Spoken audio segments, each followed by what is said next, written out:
you making them beats again? Trenches. Come get some work on your free time. Nico Trenches, we train O-line and D-line. Getting sacks on quarterbacks, you know we live. When you kick at 45, keep your nose on his inside. You better punch something, keep your feet moving, dog. My 3 tech and 1 tech, they some real hoes. My DN 6'5", he ain't got no flaws. Good grades, good feet, man, he got it all. I said it crazy, huh? Good evening, everybody. We are back, episode 62, Bush League Sports. As always, going to be joined by my beautiful co-host, Sleep. Tonight, we're going to get into it live. NFL mock draft. It's early. NFL's kicking off next week. So we got to get everybody dialed in for fantasy season. There's all kinds of advantages to drafting this earlier in the season, getting guys that aren't on people's radar yet, rookies that people haven't been paying attention to ahead of training camp, and all kinds of fun stuff. So we're going to get into that. But before we get into that, never mind NFL, CFL, insane game. Hamilton Tiger Cats, BC Lions, BC about to go 4-4, 33-30 with 20 seconds left in the game. And the Tiger Cats, I go out, I look over, I'm trying to set up the show, bomb, down to the end, 37-33, big win to go 5-3 on the season, send the BC Cat, I think 5-2, I don't know, whatever the fuck they are. And then the Lions going to 3-5, but insane. I thought the Lions were getting the win. So we'll get into that. Sleep's probably going to have all kinds of questions, what the fuck we're doing up here in Canada, playing a little football. And then I got to discuss with everybody, like, what are we doing in baseball? What are umps doing? Why are they there? What are they doing behind the home plate? The only thing they can ever do is get the call wrong. Like, I know what it is. There's a little square. It's like right here. Like, there's literally a square. And then they throw the ball, and it's in the square, or it's not in the fucking square. I don't know what we're doing. Nonetheless, check this out before we run the intro. Draft. There he is. Oh, we got to get him out of there. But say hi. What's going on? We're going to be drafted. If you've seen the tweet or you're in the Discord, hop in the mock draft. There's 12 spots. I think only 3 left. We'll be giving away a card to whoever drafts the hidden player in tonight's show. So we'll see you there. Catch you in a minute, you beauties. Say, man, you're in a privileged position right now. You're in a place to be. Matter of fact, the place that you, with the one and only ep62. So what you gonna do now? Turn that shit up. When are you making them beats again? Trenches. Come get some work on your free time. Nico Trenches, we train O-line and D-line. Getting sacks on quarterbacks, you know we live. When you kick at 45, keep your nose on his inside. You better punch something, keep your feet moving, dog. My 3 tech and 1 tech, they some real hoes. My DN 6'5", he ain't got no flaws. That's a Bush League question. Feet, man, he got it all. I understand. Crazy, California, so it'd be cool for the family to come back to Canada. I always fuck all my American buddies. Like, hey, you guys never get up. to the pro. My hometown. What do you think? This is way back home. You gotta spin. That's when you get around the edge and you gotta bend. I'm in the trenches where the lineman at. I'm in the trenches where the lineman at. When are you making them beats I'm in the trenches where the lineman at. Where the lineman at. Where the lineman at. D tackle be your dance. Right on. What's going on this evening? How you doing, Sleep? Back for another, baby. Dude, man, happy to be here. I drove up to Arkansas this weekend, did some diamond mining up in Arkansas. I think the only place in the U.S. that you can mine diamonds for the entry to a state park. So it was pretty rad. Didn't find any diamonds, but had a great experience and made it back Sunday for the show. Let's do it, man. Is it kind of one of those like tourist things where you go in, but the dig is like it's already a rock and you got to dig out of it? No. Or you, like, legit like digging out of the wall, like you're slave laboring down there. Yeah, like, a coal mine.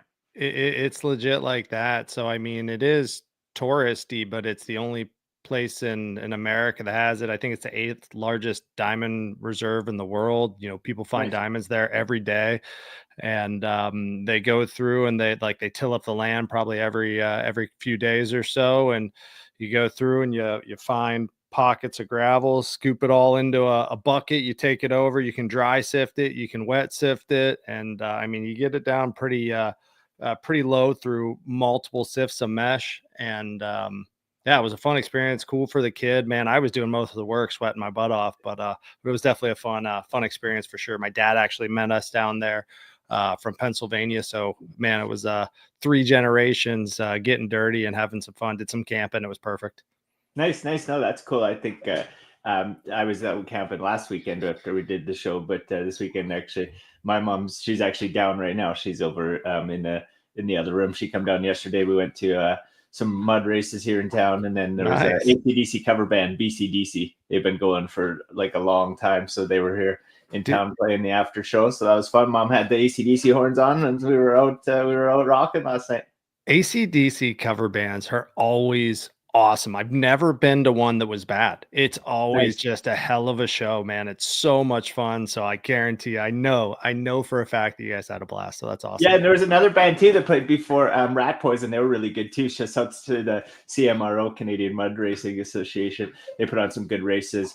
It was a memorial race for Norm Nagum. He's a fella from our community, done a lot for the community over his lifetime. And yeah, he passed away, but he was a mud racer in our local community. Had a crash about 6-7 years ago, ended up paralyzed actually, and then recently passed away. So it was cool to see his family put on, obviously not cool for him not to be there, but family put on an amazing event in his memory. It was a 10th annual. It's part of like the CMRO like circuit. So pretty cool to see all the mud racers out there. And you know, there's cars that like literally finish the track in 2 seconds, just crazy fast. So pretty cool to get down and do that event. But as always, bantering about what we've been up to. I want to get into a few things tonight. We're going to be drafting a little later. Anybody go over on socials, check my tweet or over on Sleep's account. There'll be a link over to this mock draft. Everybody who's in it has a chance to draft a hidden player tonight. Get a free signed sports card from our buddy Big E over at Sports Collectibles, sponsor today's show. Big shouts to Big E. You'll love to see it. But dude, I'm taking Tank Dell #1. I think it was Tank Dell last year. So is nice. Tank Dell again this year? No, is I it? tell you Tank what it is. It'd be different every show. We never know. You know, only us two know, but we're not going to draft it. Also, you can't just be hopping in auto drafting and you know, the computer auto drafts you the player you get. No, you got to be coming, hanging out, participating. So I think there's only 3 spots left. 6 or 7 people have already hopped in. We'll be drafting that thing in probably, I don't know, 20 minutes or so. We'll give some people some time to come hop in. We're also over on Whatnot. I see my pal Ray who just hopped in. So far, the OBS is holding on. It's been glitching out. But Matt, Guy, a few others, thank you guys for popping in. On Sundays, we do the Bush League Sports Show, so we're live over on YouTube, X, Instagram, and I decided we're just going to stream it over to Whatnot. And if anybody grabs any product from our Buy Now store over in the Whatnot while we're live, we'll rip it halfway through the show or end of the show, give you a little shout out, have a little fun. But in the meantime, we're going to rip the show. Always can catch me over there, though, usually Monday, Wednesday, and Saturday, doing some rips. I've been having a lot of fun over there. It's been good. I know you've been joining. Your kid's got a couple cards from the Whatnot. Yeah, stream. I need to stop. Because he knows you now through Whatnot, and he's like, Dad, it's your friend. Like, what does he have today? Should we buy? And I'm going through the store, Teenage Mutant Ninja Turtle cards. We got the V Friend cards, and he's like, I need more Street Fighter. The Street Fighter's good though. You got to have those ones. Those are a sweet one. We'll show everybody those a little later in the show. But those ones that's kind of like a must-have. I feel like. I'm excited. I'm stoked to finish out, not to finish out the set, but to at least get a couple more and dive in a little bit more into the Saturday morning cards. Man, their products are on fire. Like go ahead. Sorry. No, I say absolutely. That's it. It's one of the best like produced products out there. I think it's the whole box, the whole everything. It's just such a piece for the mantle. Like you don't really want to throw the box away. You want to keep the whole piece. It's a kind of experience in itself. Yeah, exactly. Just like that. I got mine. Some of them up over here. There's a couple sitting the other way. But I love them. They're a pretty sweet collectible. But nonetheless, I was yapping CFL before we got the show going. And big game today. Well, not big game, but just big ending in the Hamilton Tiger Cats BC Lion game, with the Tiger Cats coming from behind us, 33-30. I looked with 20 seconds left in the game, about to get the show set up. And then I go look after to make sure I know, like, okay, like the BC Lions are 4-4 now. They got the win. They lost 37-33. I was like, holy gee, I didn't get to see the play. I was in here setting up for the show. But BC Lions, big win. And there was a lot of other CFL action throughout the week. Not always do we have games on Sunday, too. A lot of times throughout the year, our games are Thursday, Friday, Saturday. So it was nice to see a game this Sunday. I don't know why there was one, but I'll take it because I enjoyed watching it. But Riders with a big win, 21-18. That's my home province. So that's the team I care about. CFL is the Rough Riders. kind of been a fan of them since being a kid. I got into NFL probably 12, 15 years ago, but before that, I always knew of the CFL. That's why it was pretty easy to understand the NFL once it started, because everybody's always like, oh, CFL, NFL. I don't understand CFL. Like, what do you mean? It's the exact same game. So that's always been The exact same game. Like, for the most part, yeah, there's like one or two different rules. So if you can't understand the game with the variance of like the fucking two rules, hold on. It's insane. What I don't understand is how you can win a game by missing a field goal like that. So that's the one doesn't make any sense. No, you miss a field goal and win a game. Tell me about that. What's that? So there's point. You get a point for like kicking it through the end zone at the end or miss, which I think is silly. Like, I've always thought that is silly. If you miss, but it goes through the end zone, there's a couple variations on it, which honestly I should look into that rule more and study it a little more to understand it. But I've always thought it's silly, but it's definitely just like one of the rules. It's a part of the game. You get a point if you can kick the punt all the way through the end. It's kind of a benefit too, to like, I guess if you're in a situation where maybe you can't kick the field goal, but you don't just want to have to give the ball up, you can try to kick it all the way through and you get 1 point for that. And do you get the ball back? Do you get the... No, you don't get the ball back. You wouldn't get the ball back. Yeah. No, they get the ball on the 25 then. So there's no kickoff. You don't get a kickoff after that. Well, what do you mean that? Because you scored a point. Do you kick off to the other team after scoring a point? Well, no, like so you would already be like, if you're saying like during a punt or a field goal, like it's already your last down, you're kicking it, you miss. So the turnover on downs is going to be a turnover on downs. But if you can put it through the end zone, you get a point. You get a point. It's still going to be turnover on downs, and the other team gets the ball or whatever in that situation, right? It's a silly rule. Like, I don't think you should get a point for it, but you do.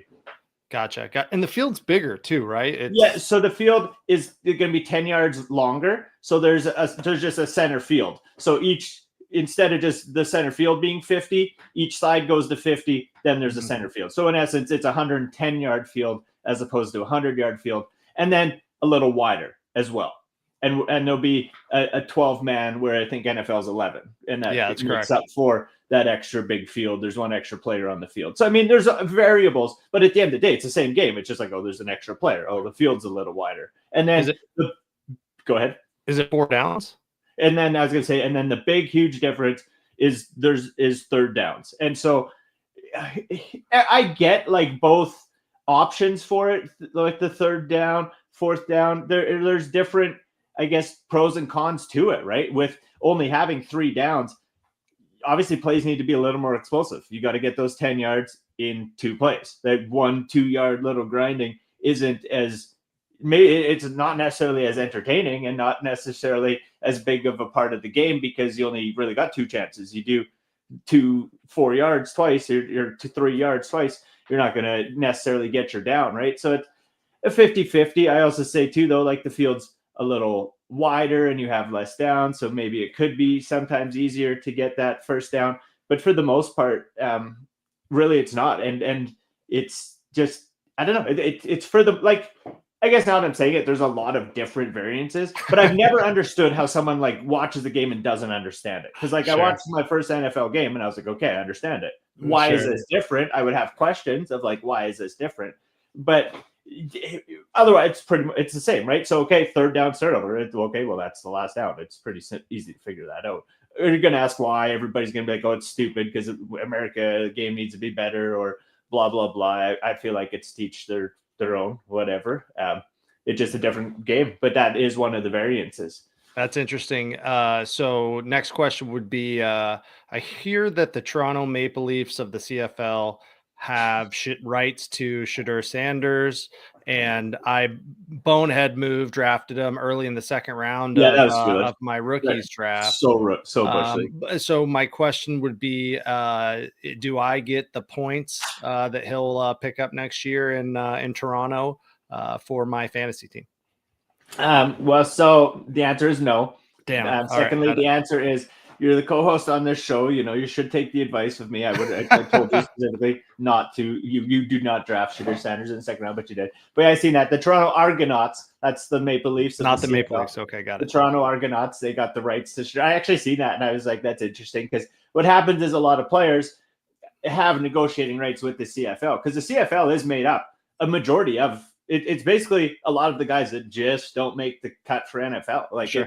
you'll hear a lot of guys like Ocho Cinco and a lot of NFL players that are like, the CFL is no joke. It's pure talent. Like I just seen one of the plays today, big interception, guy coming with a perfectly like placed touchdown, and the receiver, I forget his name. I should look it up and get the play maybe for a clip after. But the defender comes in over the top, one hand grab, and everybody was like, "Oh my god!" Like that's like he did that in college. That's a crazy play. That's like one of 2 highlight reels in his career. But it's made up of a lot of high talented players. It just a completely different game, just because of, I guess, some of the rules. The one thing that also I think is weird, I don't like about it, it's also part of why the field's a little longer too, is the field goal posts. Field goal posts are at the front of the end zone. So I've never liked that. I've always been, because like literally people have ran into them before, right? But it's like, it's kind of an obstacle to throwing a touchdown. But the end zones are also a little deeper. So Sure. It gives you the opportunity to kind of get over top of it or whatever. But that's why you're going to see the extra 10 yards in essence in the middle of the field, because the way the CFL game was played with the ends on the end, well, that still makes a field goal in essence just as hard to get, because you still have that distance on the field to get there. But I mean, I've always said that to me, the greatest combination of the game would be you take like the CFL width of the field, but you take the NFL length of the field, like you just bring it back in to the 50-yard center, move those field goal posts to the outside. I actually don't mind 3 downs. We should get, once the show's big, we'll do a vote on this of like the ultimate rules for NFL. I actually don't mind the 3 downs. And then one of the coolest things I like is the end of the game for CFL, because so much action. I get the strategy in NFL, like of your timeouts, playing out the clock. You can kneel down, run it out. You can't do that bullshit in CFL. Like, they don't fucking play no games like that. It's part of the game in NFL and it's strategy, but it's lame. It's absolutely lame. So in CFL, what happens, and it's a 3-minute, in CFL, it kicks in at 3 minutes. So again, if I could change something, I would move that to a 2-minute like the NFL. But either way, everything within that time, once you get to, in essence, the 2-minute warning, 3-minute warning in CFL, once you get within that time frame, now the play just always stops. The clock always stops. So you can't just sit there, dink around, waste 30 seconds. You got to play the last 3 minutes. And there's a lot of times where there'll be like 21 points scored in the last 3 points, and crazy shit will happen in games. And it's so entertaining because you have to play football to the end. And the play clock's 20 seconds, I think, in the CFL is what I saw. It's like a shorter play clock. So it's getting people to rush. So sorry, I should have shut the fuck up and let you talk. You're good. You're good. I just thought that was an interesting aspect of it. We need to get more into the CFL because I do want to dive a little bit deeper on it as we're talking. And you were saying the best players in the CFL are close to NFL level. So I was kind of wondering, who are the greatest CFL players to make the move to the NFL? And there's Warren Moon, Doug Flutie, and I know there's more. And it kind of led me back to a tweet I read earlier today regarding the UFL and potentially being like a farm system for the NFL, and how many rookie NFL players would come up in the minors per se versus first starting in the NFL, and if that's like a likely use case in the NFL, like it is in baseball, where they're drafting kids so young and they're bringing them up in the minor system. So it's really interesting concept, but we're 20 minutes in. And I know we got a mock draft to get to, so I'm going to shut up for now. This is a good topic. No, that's this is all an good. interesting topic. We'll dial the people into that because we got a little bit before we got to fire it up. We don't got to dive too deep on the umps. We can roll that in a little bit. But for anyone, for what Sleep's talking about, hop over in. If you check out our latest tweet over on X, or if you're in the Discord, it's posted in there all the time for everybody in our Bush League community. You can hop into the live draft. We're going to be rolling that in 10, 15 minutes or so. And everybody that's a part of that will have the opportunity to get in, win a free signed card from Sportscape Collectibles. There's a hidden player in today's draft. Whoever drafts them, not auto drafts them, has a shot at it. Let's see how many spots are left. Looks like 4. Only 2 spots are left. Oh, is there 4? There's some on the edge. Hold on. I was showing 4. This. Oh yeah, 11, 12 are unclaimed. So there's 4 spots left in there. So we got What do we got? 8, 6. There's 6 people in there drafting with us. So we'll take it. We got a couple people hanging out with us. Not going to cry about it. But we'll be drafting that in about 10, 15, just a mock draft, getting everybody dialed in onto the early ADP advantages, drafting this early in the season. Hair is flowing today. We are loving it. But getting back to the little CFL, so that final couple minutes, I love that you can't just play it out. You have to have nonstop play to the very end. And to me, it's just way more entertaining. And I think the NFL would be a better product if they did that too, right? And I think if I recall, and correct me if I'm wrong, because I'm kind of in essence new to the NFL, 12, 15 years.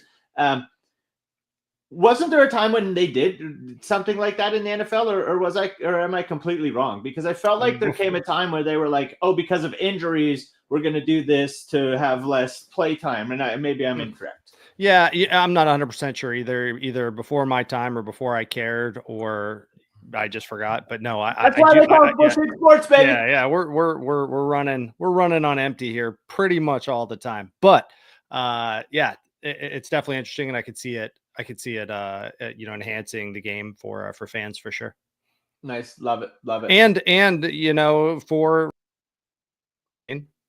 Oh, I didn't want to hear what you had to say. No, I'm kidding. No, you're good. But anyway, yeah, I think that it's interesting in the CFL, the players that have come out of the CFL, definitely some great quarterbacks. I don't know if a lot of great positional players have made the jump. But do you think that there's an opportunity for that in the CFL? Do you see it more than maybe I do being a Canadian? Is it a talk of the town when somebody from the Saskatchewan team, makes it to the show per se? I guess I would say that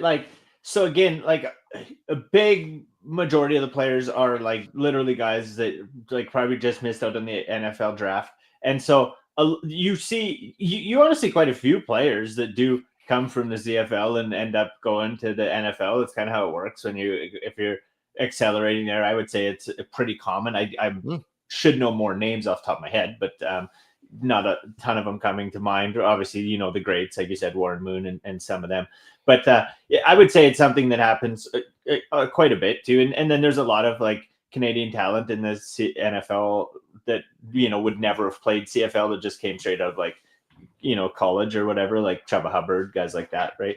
Yeah. They're Canadians. But no, definitely, I would say for a lot of those guys in the CFL, I think probably their goal is always to try to get back to the NFL, right? I think a lot of them fall in love with the game because they realize, it's actually it's literally football, just like down south, just maybe smaller crowds and then playing maybe in some colder atmospheres. That's why our season starts 2-3 months, right? We're already 8-9 games in because we're fully done kind of by the time Christmas comes around. Because I mean, you're in winter, like we're in winter. Same as even I really think NFL should start sooner, because I think it's a little silly that those northern states like Buffalo. I mean, don't get me wrong, I love a snow game. Yeah, you gotta have a snow game. I think it's so silly that they don't start a month or two sooner. Oh, it's too hot down south. F off, man. That's way. I'm sorry. The cold it's way harder to have a good football game. You got Patrick Mahomes' helmet exploding, mid game because of how cold it is. So yeah, it's interesting. It adds a different dynamic to the game, similar to what you wanted to talk about with the dynamic of umps behind the plate. Can you cancel out everything by putting all the NFL teams in a dome, playing on the same turf? It would be the same game every week. Do we want to get there? Do we want that to be the NFL that we see every day? Or do we like this where, different stadiums, different types of fields? I'm more leaning towards leave it the way it is. It's not broke. If it ain't broke, don't fix it. I'm with you there. And you're going to have to carry it for 2 more minutes. We just got a glitch in the back end. I'm fixing up. Yeah, no worries. I was pulling up the list of greatest CFL players transferring to the NFL, and besides Warren Moon and Doug Flutie, we got Joe Theismann on the list. No joke there. Joe Theismann, absolute legend. Jeff Garcia with the Niners for quite some time. Cameron Wake, Brandon Browner, Joe Horn Has Ricky Williams on here as well. I don't know if Ricky Williams, he was the number 1 overall draft pick his year going to the Saints. Didn't really do much. I remember Ditka was the coach of the Saints when it happened, and Ditka had the like the Jamaican dreads hat on when he drafted Ricky Williams. But it looks like he did go to the Canadian League as well. So I thought that was kind of interesting. Nice. Yeah, no, that's a good. Let's see, you know more than I do, Brady. It's a Google machine. The Google machine knows more. Yeah, I love it. Thanks for Kate. Show that I'm so over on Whatnot. It just glitched out as it tends to do. So I've been having troubles with my OBS. If anybody understands why it says WebSocket issue, read log file, and then I read the log file and it tells me nothing that's fucking useful to me. And the only thing I did, I upgraded it to Apple Silicon instead of the Intel version. And I was like, okay, I got her solved because I ran 2 shows flawless. And then same problem every last 3 times. So I don't know. There's always something, Sleep. I guess we're just running too high of a tech stack for Bush League here. But nonetheless, head over into Whatnot if you haven't. You can get your hands on any cards, Be Friends cards, Saturday morning cards, anything we got, football, hockey, whatever, in the old store. We're going to get this mock draft rolling here in a little bit over on Sleeper. You guys can join that right now. There's going to be a literal signed card to whoever picks the fucking hidden player in this draft. Like, that's pretty sweet. You literally join a mock draft for free, and you're going to get probably a pretty cool card. Is it the player? Is it the player who is the hidden player that has the signed I guess card? that won't give it away because I haven't said anything. So yes, it is. It actually is. They gave us a card, and when that player is selected, you will get that player's card. Do you have it? Like, is the horn going to sound? And are we fired up here? Uh-oh, he's gone. All right, let's talk all the crap about him and his Bush League Sports show. TK, where'd you go, buddy? Come back to me. There he is. I would move my mouse, and it swiped us entirely out of the entire draft. So here we go. I'm going to have to re-add everything to the screen. Give me 1 second, buddy. No worries, man. You got it. Never ends. No, it's all good, man. That's why it's the Bush League Sports show. Dude, one day we'll have someone run in the back end, and we'll evolve into something worthwhile. But there we go. We pulled her back together and.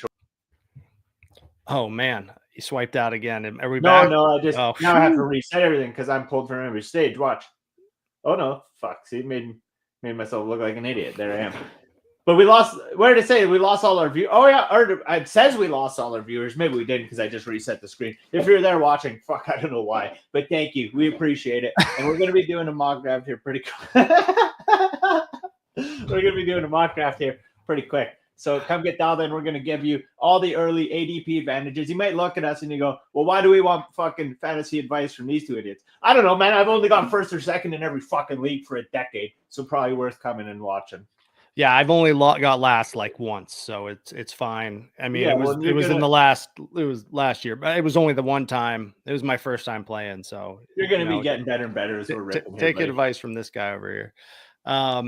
Anyway, I know you wanted to get into baseball, and let's hit on that really quick before we get to the draft because I saw another fun video I want to talk to you about. You know what? I'm going to roll this just for fun, just because we haven't rolled it in a bit. Is this it? That's a Bush League question. If you ain't watching film, you ain't trying to win. Bush League Play of the Week. Bush League Play of the Week is just fucking home plate umpires existing, just even being there at all. And what are we doing? We got, like I said at the start of the show, little square in the middle, right?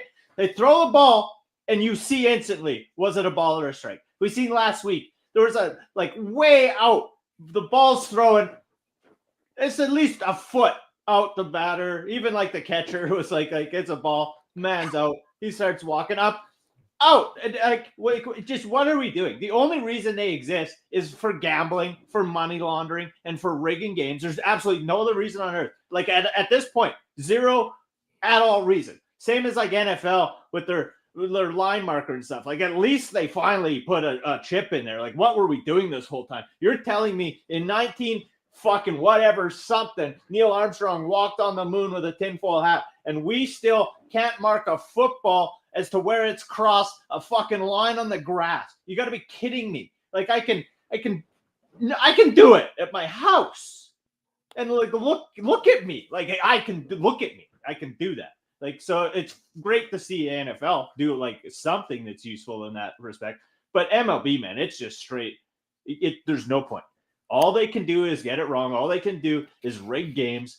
And the only reason the MLB would keep them in there is if they like literally want to rig games. Nah, What do you they're do? sticking with the history of the sport. It's the history of the sport. Yeah, the You know history what of I the mean? sport is they're a bunch of cheating, gambling people Hey, involved in the don't you sport. talk about Get 'em Shoeless out. Joe Jackson like that. Do not talk about Shoeless Joe Jackson like that. He was not a cheater. He was not a I'll take that to my grave. He played fair. fair and square. Didn't bet on his own games at all. Dude, so I see what you're saying. I like that in spring training this year they brought in the challenge flag for balls and strikes. You could challenge it. I thought that was kind of interesting. Yeah, you were saying that. Yeah, I think that it's something that's going to change. I agree. The challenging, like, why even challenge? Why even have a challenge if it could just be perfect? Just like in football. Why even have a challenge? The ball on the field, the spot of the ball on the field, if it could just be perfect, right? You got a chip in the ball. You got a chip on the sidelines. Just it is what it is, right? In hockey. Did the puck cross the line? Oh, it was kind of flipping. I'm not really sure. Same thing. Why you don't even have to challenge that if the puck crossed the line or not, because you already know based on the technology. I mean, we are in this crazy dynamic technological world right now. Let's take advantage of it in these places that we can. You're definitely right, because I'm ranting on it. I'm sure I've touched on it before, and maybe I haven't gone as deep in it. But like same with the NHL for sure. There's no reason there isn't a piece of wire tech under the blue line. Whatever you got to do, the width of it, whatever. So here's the only thing. Okay, so here's the thing with it. Okay, so and maybe the argument goes the same for football, but let's say you put a chip in the middle of the puck. Well, the whole puck isn't across the line. Maybe part of the puck is, but the chip isn't, and it's the line doesn't read it. We're going to get to the same thing with the NFL with football, right? But I think that the solution would be you got to have a band around the outside of the puck that has like some kind of readability through not the like it's got to be on the inside. I get what you're saying, but I think technology is capable of that. The chip understands where it is in the puck and understands how big the puck is. I don't think that it's needed at all anymore. I think that can all be handled based on the technology that we currently have. But no, that's a good point. But like a football, so for a puck, yes, but for a football, so. It wouldn't work with Tom Brady's deflated footballs, that's for sure, because the size of them, it's just not going to work. They're easier to catch. Chip would probably squirt out when Gronk was catching it. Would probably just shoot out. I feel like a football would need. I think it would need 6 chips, because I think you need all four sides, and then the 2 ends, because a puck you could put in the middle and it's like, okay, we're 2 inches to the sides. But a football, they could be carrying it at any angle, any position. So I think you literally need to be able to reconstruct visually. Here's the football. And then, because then now what they'll be able to do in those replays, I'm guessing, is they'll probably be able to go, okay, they already show us a line, right? So here's your yellow line. And now just have the ball literally appear in the middle of like the dog pile of human beings, which is honestly going to be super cool. Like, again, you're telling me we were on the moon back in the 50s and we can't show me where the football is under a bunch of dudes on a field, bro? Yeah, for sure. And the NFL should definitely be taking technology advice from us. And I think if you're not watching Goodell, 2 chips, you put them like this, and you had a forward and an aft. I mean, it's just science. It's just, just put all the metal pieces on there and it'll work.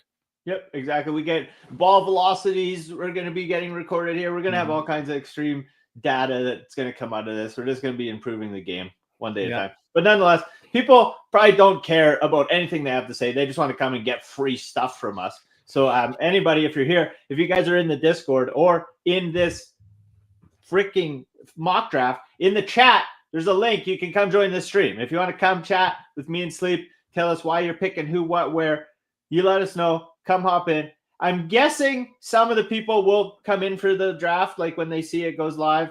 Some people will probably just auto draft. A lot of people might just auto draft, so it'll go quick. But I don't mind that. That's why I set the longer clock. It auto picks through, and then it allows me and you to chat and stop when it gets to our pick. It's kind of fun.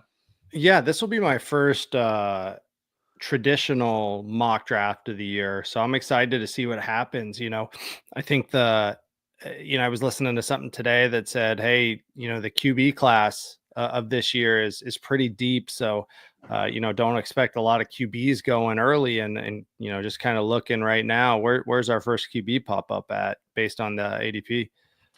So right now on ADP, Yeah, not until 21. That's it's the tail end around 2. Yeah, that's And so as we get into a draft, obviously for people that are new to NFL or drafting or new to dynasty leagues, one of the best ways to sometimes keep track of players as you're going is to obviously throw them in your queue. So when I'm doing our actual drafts and stuff, I like to try to put my face over the queue so people can't see it, seal all my picks. But while we're doing this, we want people to be able to see, be able to learn. So what you're going to want to do sometimes is you can preload up that queue, right? Toss a guy in there. I think you just click, here's your button when it's going to pop up when it's time to draft. And then before that, you can click put guys in the queue. So, I mean, I think Jamar Chase is a consensus number 1 guy to be going this year, personally. I think Saquon, again, this is a redraft league that we're doing, PPR. So this is where the sleeper rankings are going. Obviously, sleeper stud app. It depends how you want to start, though. Do you want to start receiver? Do you want to start running back? Everybody's going to have a little different say, right? I'm pretty high on Gibbs. Might put him ahead of Bijan Robinson myself, right? So it's kind of to each their own, but this is the place where you can go in. You can set that. Let's say you get disconnected or something happens. This is going to pick the top guy off of this list as opposed to the top guy over in your rankings here. So just a good way to stay ahead as you go. And we'll be giving some tips on how to keep track of stuff as we go throughout it. But again, shouts to Sportscape Collectibles. They're going to be giving a free signed card to whoever picks a hidden player in today's show. So I'm looking forward to run this mock draft, and shouts to everybody for hanging out with us here. And if you're not on Sleeper yet, get on it.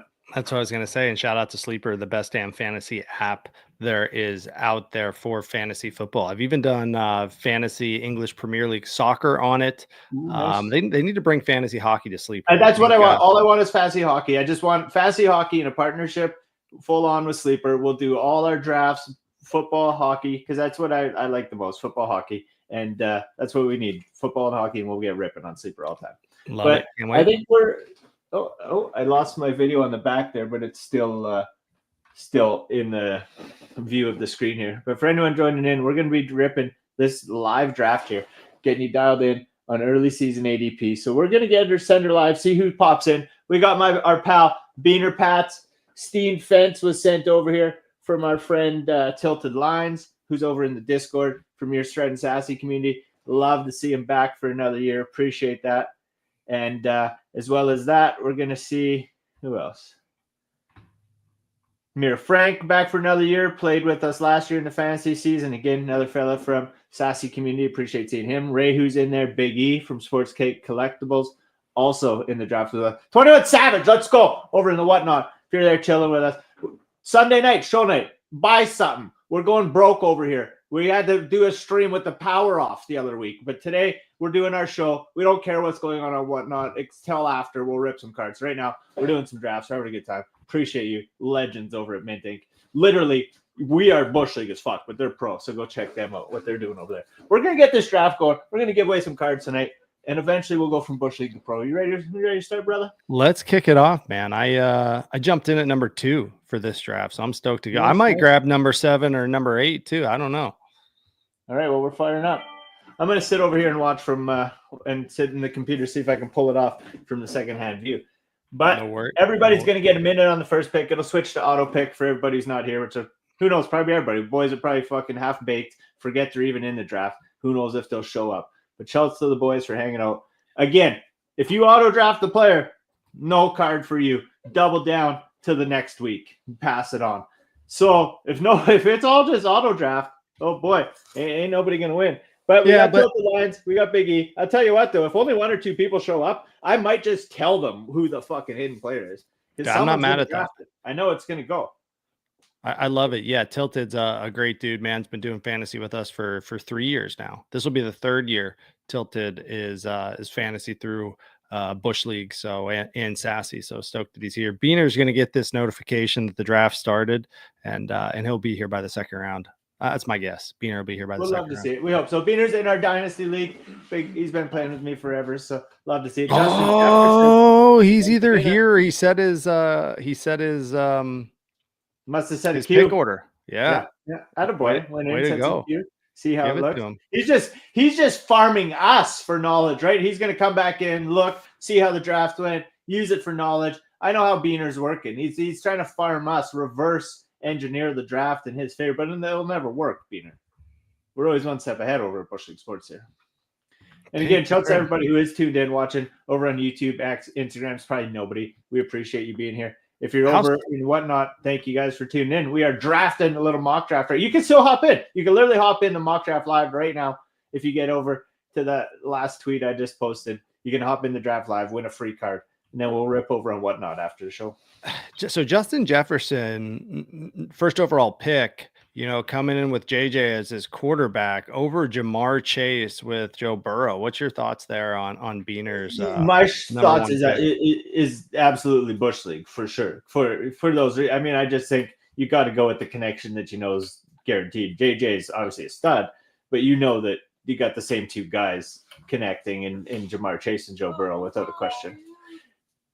Now that said, Frank's here. Let's go. That said, if you're looking to get a stack, or depends how you're trying to play, well, maybe you don't want to be trying to chase that one because Burrow you got to take a lot earlier. Then we're going to be seeing JJ McCarthy go off a lot later. So who knows? Some people like playing that style too. But I'm up here, 44 seconds on the clock. So I had Bijan Robinson sitting. I would gladly take him at 5th. Another guy I'm high on if I was going to go receiver. Honestly, I would personally take him on Ross St. Brown before CeeDee Lamb. That's just me. I'm high on Detroit. And just high on any guy who's on my dynasty team. I mean, you got to have faith in your boys, right? So that's really what it comes down to. But Malik Neighbors, Puka Nacua, who's just came up out of nowhere. Shouts to Earl Caster Raiders over in the league for picking him up off waivers the other year. And that's just a dynasty ride for him so far. But I'm going to get Bijan Robinson here in the 5th. So we're not going to see anything too crazy in these early first rounds, I don't think, when we talk about getting some early season ADP advantages. But I think once we get past these first 2-3 rounds, I'm going to start showing some people guys that I think are being a little slept on, maybe even into the second round, a few guys. And then as we get later, really these rookies, because I think a lot of these rookies this early in the season, guys like Gente, etc., people were doing drafts before they were even drafted. So the ADP, the way the data works, they're still kind of down a little bit lower in those rankings, right? And so you're going to see some of those guys, maybe they're sitting 5th round, 6th round right now, where I really think Ashton Gente probably might be a guy who should go before McCaffrey or who knows, right? So you never know. But that's probably a bold argument. I think a lot would stick with McCaffrey before Gente too. But either way, if you're bold on Gente, you're getting him a lot later now than you would later in the season. And I think if I go and look at he's pretty high. He's shown 12 overall. So and that's again going back when we talked about this 2-3 weeks ago. Well, I think I took him in the 3rd round, and that was a little early, right? Mm-hmm. And now we're looking at him moving up to the 3rd. I think there's a clip out on social media somewhere of me basically saying I'm going to contribute to his ADP going up, and then here it is. Now it is. So we see again Gente going a little later here in the second round, a little earlier, right at the dead start of the second round. But that's kind of what we expect to see now, right? But there's a few guys who we'll sneak in a little later and show you where they're sitting. But Big E, Sports Cape Collectibles, love to see him here hanging out with us for the draft. Shouts for being the sponsor of the show, throwing in a signed card. You guys make sure you go check out sportscape_collectibles over on Instagram. The homie's got more cards than Fanatics probably. So check it out. So there we see Brock Bowers, first tight end going off the board, 2nd round. Again, everybody's real high on him. Oh yeah. My question to you would be, and something that I think maybe people are overlooking a bit, but last year Brock Bowers comes in. They use a lot of draft capital on him. He's a stud player. He was a focal point of the offense. He's not going to be anymore. So, is it going to equate to him still being that tight end one? I think that's something that we could really discuss here. But I'm going to make a pick. Will you? No worries. Yeah. And hey, I agree. And yeah, he might be pure talent and number of looks. the best tight end off the board. But again, you got Geno Smith under center there now in Las Vegas. He's actually going lower here in dynasty leagues. He's probably a late first round pick, just based on his age and everything. So it'll be interesting. There's a lot of young tight ends right now that are absolutely coming off the board high, with Bowers. For the culture, Bucky Irving. Let's go. Ooh, love it, man. Hey, another thing I wanted to mention, because we have Mir Frank up here with a pick right now. Hey, you got to give Bucky Irving a little more respect before we worry about Mir Frank. No, the greatest player ever, according to the Sleeper Fantasy app. You got to check out the socials. They love this guy. But anyways, okay. Go on. Mir Frank, thanks for joining. That's my pick, so I got to get back to it. So I went receiver. Now I got to go. I had to make a clip there, buddy. I had to cut you off. I'm going to clip that shit. No worries. Cut me off. I'm hurting. Okay, now. So anyways, my pick there, I went Bucky. I was leaning towards getting another running back stack there, looking at the wide rights that were there. Big fan of Brown, big fan of McConkey, but I like some of the guys that are going to be coming back to me here in the third round right here. And even looking down a little further, again, that's why I always like looking by position, seeing where we're at. There's quite a few guys who I'm interested in that will be coming back around to me in the fourth round. I don't think there's anybody aside from maybe Omari and Hampton that would be a good pick here. Again, a rookie that we were getting in like the 5th, 6th round a couple weeks ago, moving up into the third round to see where he's sitting in training camp a few weeks from now. You might see me picking him where I just picked Bucky Irving. So again, might not seem crazy now, but there is quite a bit of value to it. But when we were doing drafts 2-3 months ago for best balls, before the NFL draft, you make hay if you know who these guys are. Yeah, and then Bucky Irving he's coming into his second year as well. So another young guy on a team that is bringing in young guys. Obviously, they got Mike Evans as their number one receiver. Godwin, it's an older team there, but they're starting to draft, and it's going to be interesting to see how the Buccaneers, the Bucks, progress this year.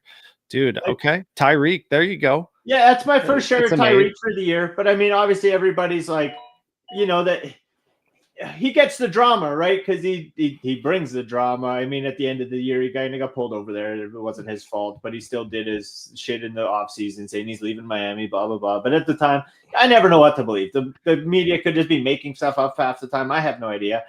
And maybe the guy who runs the media down in Miami bets millions of dollars on fantasy, and he knows if he shits Tyreek Hill, he can draft him in the third round like I just did instead of the first. I don't know what's going on, right? So it's nice to see that guy get to where he's the 5-10. He's almost like the 13th receiver off the board.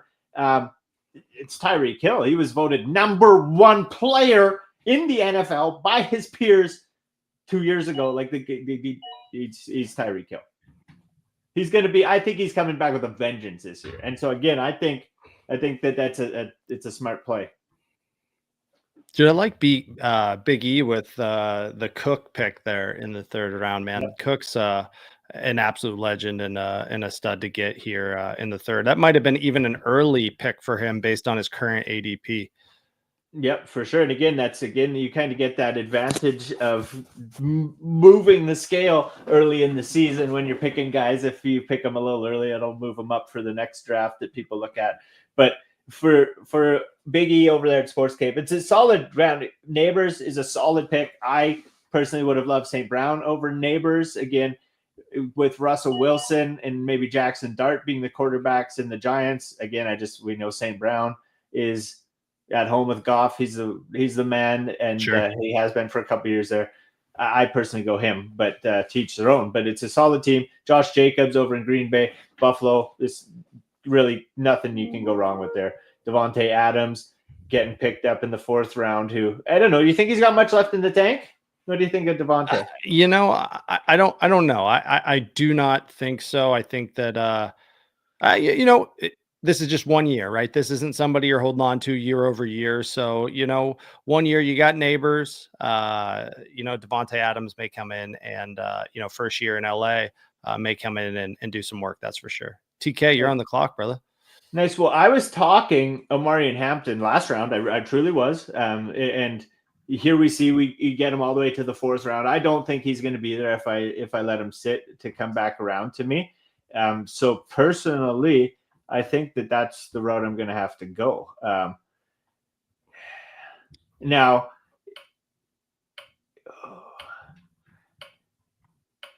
if this wasn't a mock, I would probably do something different. I won't say what yet. I'm going to give it a round or two before I say I can't quite give it away just because I know a couple of these guys in the mock are watching. So I can't quite give it away for a few more picks. But there, Omari and Hampton, I think he's going very soon after in the draft, no matter what happens. So it's a good spot for me to grab him, lock him up. He's the other rookie that, I think in a year, if Gente wasn't there, he would be the spotlight guy. But Gente is just, I think he's a level above everybody.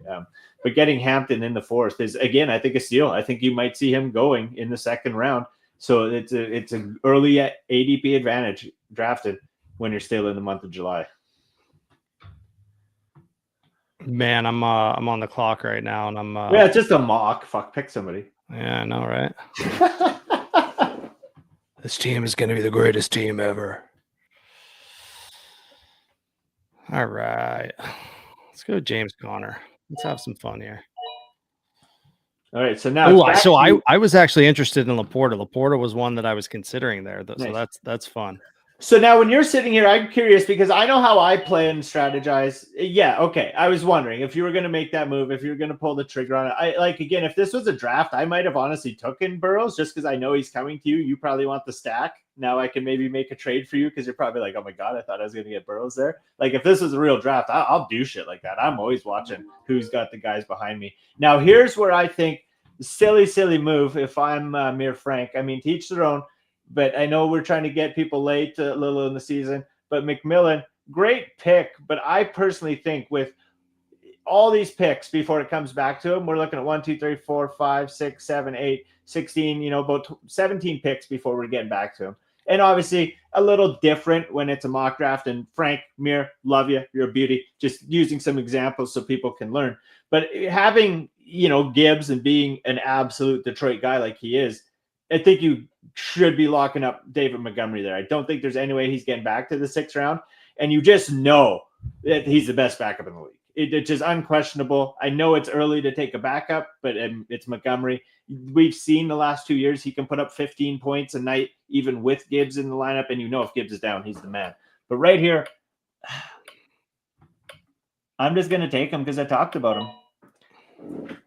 You lock up a stud guy right there. So I went RB heavy so far in this mock, and I don't think I'll be taking many more, but I'm locked up there. I got 3 starters and a guy who becomes the undisputed number 1 if he needs to, or he's a good flex guy for me. But I think if you're drafting Gibbs, you have to be going after Montgomery, in my humble opinion. I don't think there's a better stack in the business right now. Yeah, that's an interesting take. Looking at his draft and that he's filled out receiver short, receiver short. You know what I mean? Yep. I definitely get the receiver pick there, but I see both sides for sure. Yeah, 100%. No, it all makes sense. I just given some variance. I just think Gibbs is a guy that you have to back. I just think you have to have Montgomery. I don't know. Maybe it's again because I have him on my dynasty team, but yeah, it's such a stack. Travis Hunter as a 5th round pick is just so interesting to me in a redraft league like this, because we have no clue. No, and I know clue. I know this last week in I think practice, the snap count was 47 snaps on defense, 36 on offense. I sent a text to Brian crying. Actually, I had tears in my eyes when I sent it, but I tried to make fun of it. I was like, at least I got him for free in our trade, just to see if he'd be mad and be like, no, I hosed you in the trade.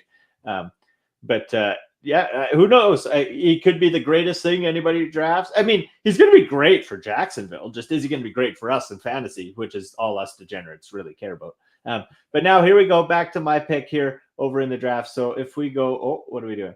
If we go there, obviously running back, we've seen RJ Harvey, my boy in Denver, and a few others, Henderson, a couple other rookies all go in that spot. We got a few guys like Aaron Jones and such there. I won't be taking a running back here, though. The guys I'm looking at is, 6th round. Are we looking to get a quarterback like Bo Nix or Goff or someone, or do we wait a little later, going Stroud, etc.? Really looking at, obviously, Tua to be my stack with my guy there, but I don't have 2 wide rights. And looking at here, I think the number 1 guy in Denver is still sitting there, so it's hard to turn away Cortland Sutton. And I can't cry about starting Hill and Sutton every week. I don't think it's the worst ever when I have such a stable of running backs. And again, just depends what you're looking for. But in a redraft league, I think running backs are pretty important, personally. Can I tell you, I love. Oh, go ahead, sorry. I was going to say, I love the way that Tilted Lines is looking right now, picking up Pacheco, followed by Caleb Johnson, who's coming into Pittsburgh as the number 1 guy, the expected number 1 with Tyler or Jalen. I'm sorry, not Tyler Warren, Jalen Warren behind him. I love that pick. I love that he's still there in the 6th, and I think that's pretty awesome being a rookie running back coming in after Amari Hampton in the 4th. I think that's a great pick. I was hoping he was still around for my pick that I have right now. Nice. And yeah, and your team's looking good. Obviously a beauty stack with Chase and Burrow. You're set up there at tight end. Eventually we'll finish up the squad for you, but it all depends. Some people prioritize getting all those starters. Some people really prioritize the running back or the wide right, which are the positions are a little deeper. Some people don't care about tight end. I really think tight end is actually very important, because some people are like, oh, whatever, it's hard to get one. There's only going to be a couple that perform. Well, yeah, I think having the one that performs is so important. I think it's such a. Sometimes there's really only 3 or 4 guys that are make or breaking throughout the season, and so it's if you have one of them, it's a huge advantage. But there's always guys that are coming in new that can be grabbed, right? There's going to be a lot of guys that are still. Excuse me, way down the list, like Tyler Warren, Colton Lovestead. They're still down the list, rounds and rounds away from what we're looking at. And they could come in and be a Brock Bowers, be a Sam Laporta. So we see Kelsey go right beside me, Demir Frank. He rounds out his team. I got Mark Andrews sitting there. Wide right, Chris Olave, Chris Godwin, Kobe Meyer. Running back, Tony Pollard is sitting there. I already got a ton of running backs. So Javonte Williams a little later. Bo Nix is still there. I almost want to take him because it's a mock. My usual go-to is to really, if I can get a good value, probably in the 3rd round on Allen or Jackson, I would take it personally. Beyond that, I'm going to wait to try to get a value on a Burrows or something like that. And then here, this is the point where you're sitting at that Knicks, Goff. I really, again, like them.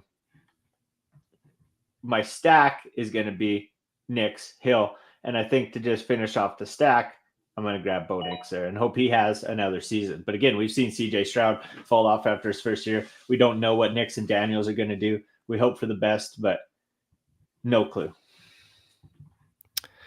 Yeah, for CJ Stroud, I mean, I'm hoping for a comeback year for him and Houston. You got Nico, you got a strong team there. Tank Dell will be back hopefully at some point this year after having his knee absolutely destroyed at the end of last year. So you want to see the kid come back and do well. One of the ones that I'm not sure about that we probably won't see in this draft, maybe in the final rounds, is Anthony Richardson, who absolutely struggled in his sophomore season there, coming off an injury. But I'm interested to see how he comes in and performs as well.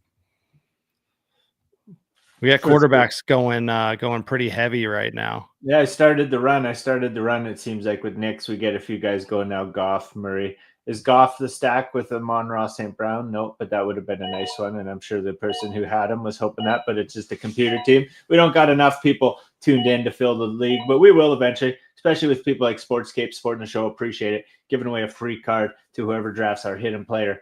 Looks like that hidden player will be rolling out. Probably around 12, 13 is what I'm eyeballing right now.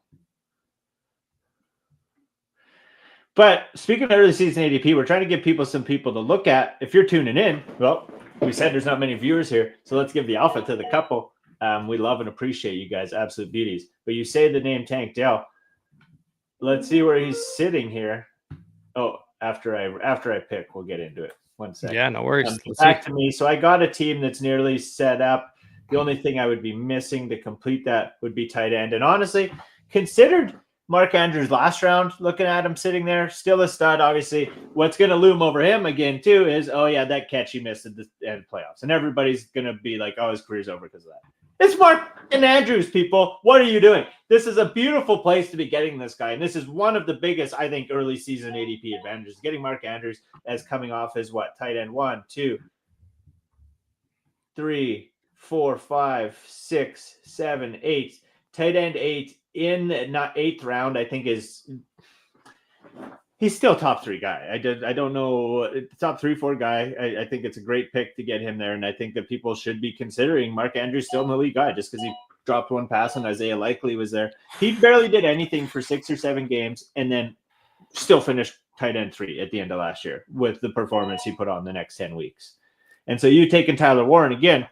You finish out your spot. You get a rookie, and it's a great spot to take him. I don't know if he's firing through training camp and through these next couple weeks of the preseason. If we're going to see him at 9, you won't. So good pick there. Yeah, man. Sorry, I was locked in there for a second, kind of looking at these other teams and Beaner Pats. Grabbing three running backs back to back with Swift, Najee Harris, and Jalen Warren. I don't think Harris and Warren are bad picks either. Again, because Harris right now is looking to back up rookie Amari Hampton in LA, and then Warren backing up Caleb Johnson in Pittsburgh. 2 veteran guys that have put points up in the past. It'll be interesting to see kind of what happens with them this season. So I think 2 pretty solid pickups by Beaner Pats, just kind of playing the game behind some rookies. I love it. And so where I'm sitting here in the 9th, obviously I could use a couple more receivers. I got a few running backs. I probably should look to get some eventually. But looking at receivers, so a guy we're getting here, San Francisco, Debo, you can put him straight on IR. So big thing I'll always tell people, guys that you can put on IR are a huge advantage. As soon as the draft's over, you put him on IR, you can pick up another player. If you're a degenerate like me that wants extra guys, I mean, you cannot go wrong with grabbing him. But now this is a mock. It's not the league. So I'm going to go with Debo Samuel instead. I think he's an elite talent. I think over with Jaden Daniels being the wide right 2 behind Terry McLaurin. Contract disputes, I don't think there's anything to worry about there. Terry will be there. He'll be ripping. I think yeah, I hate that these guys have contract disputes. Like, it's, you signed a contract. Like, when the contract's done, then negotiate a new one. I'm so sick of it. But that's for another show. But nonetheless, Debo Samuel, I think, is a good pick there. Ayuk, again, if he gets off IR and he's playing and performing, you're not seeing him sitting there as the undisputed wide right 1 in San Francisco in round 9. So early season ADP. Getting Ayuk and just tucking him in the IR as soon as the draft is done it's a genius move right now this time of year, I personally think. Yeah, it's definitely interesting. One thing to know before going into your draft, especially if you're in a new league, know how many IR spots that you have available. Yep. I know that last year I was playing in a redraft league, and I thought that there were 2 IR spots available, and I think I grabbed Chubb. Was it Chubb who was out the beginning part of the year? And I picked him up probably in the 12th or 13th, hoping to stash him on IR. And I had picked up Hawkinson as well. Hawkinson and Chubb both. And I could only stash one of them. Kind of blew a pick because of that, because I didn't understand how many IR spots the league I was in had. So it was a little bit of a struggle, a little bummer. However, if I would have known, I would only look to 1 to stash on my IR. And you just said a name that we're in round 10 here now, and I'm looking at who we got for running back. Keon Coleman, a guy who could be performing with the Bills, could end up being number 1. Jack Batch, a guy who will be good. We've got Hollywood Brown, Rashad Bateman, Adam Thielen are all guys that are kind of your wide right 2s on their respective team sitting there to be drafted. Ramondre Stevenson, Tajay Spears are not really standing out to me. We got Jadon Blue in Dallas, who'll be competing with Javonte Williams. Did Javonte Williams go not that long ago? Yeah, last round he went. But 25 seconds left. I got 1 tight end. Colton Lovestad would be a nice guy to back with him. I don't have more than 1 QB yet. Don't really need one, though, in a redraft league. I like having a second one, though, personally, and will end up getting one. But I personally think a name that you mentioned and that I missed, we won't get to. I'm gonna go ahead here and pull the trigger on Keon Coleman. But a name that you said, and I don't know where his ADP is. Let me take a quick look here. Oh, did he already get drafted? Did someone take Nick Chubb? Oh yeah, Nick Chubb. Nick Chubb went to Tilted Lions. Okay, so Nick Tilted Lions paying attention. So shouts to Tilted. So 2 rounds back in round 9, Nick Chubb went. And for anyone who didn't know, we're not sure the severity of the Mixon injury right now, right? It sounds like Chubb will be taking first snaps in training camp at the moment. And so if you go and you see where Mixon was drafted, which is round what? No, he went a little later, but still not too late, round 5. But Chubb could be a sneaky pick a little later right now. And again, you're not going to get Chubb in round 9 if we know 2 weeks from now Mixon's out for a while. So it's always a stud pick. Blue is a good pick for you to grab as well. A nice rookie to have there over in Dallas. Yeah, I went Trey Harris in with the Chargers as well. You know, the Chargers, they draft receivers well. Look at Puka, like you said. I don't know, was it Old Master that picked him up? Who picked up Puka off the waiver wire? Came in Earl and absolutely destroyed. So so let's think that that we got our boy Trey Harris in with the Chargers doing well. That's fair. My brain's not working right now. I'm trying to think of the name of the coach of the Chargers, and why is my brain not working? Nice. And looking at this draft, if I could go back, might not take Sutton and Nix because there's so many good quarterbacks that are still sitting here as we roll into the 11th round. But like we discussed when we did the Dynasty startup mock, that's why we do it, right? You learn where the guys are going. You get some practice in, you get some reps. You see how the draft board is playing out. And whoever, at the end of the day, it's whoever does the most mocks has the best draft. I don't care what anybody says. I agree. And then you build your queue. As you were showing us earlier, you build your queue. You build your queue based on your mocks. What guys are, especially, it's going to work out well in the first 4 or 5 rounds. What guys are still available in round 2, round 3, round 4, round 5 when you're doing your mocks. That's going to really help if you can base your queue off of that. You know, once you get down to round 6 and beyond, you know, it's probably pretty wild and it's just whoever you like. But early on, I think the queue really helps.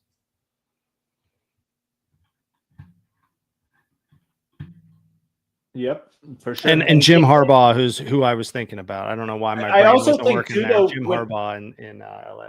I also think too, though, when you get late in these drafts too, Sleep, the queue becomes really useful again too. As you see, I started plugging guys in. You start to get to those later guys that maybe aren't snap of the finger, top of your head. Oh, I know the difference between those guys. You might even get to a point where in between your picks, the draft's going a little slower because your buddies are in it. It's actually taking time between picks. It's not computers auto picking.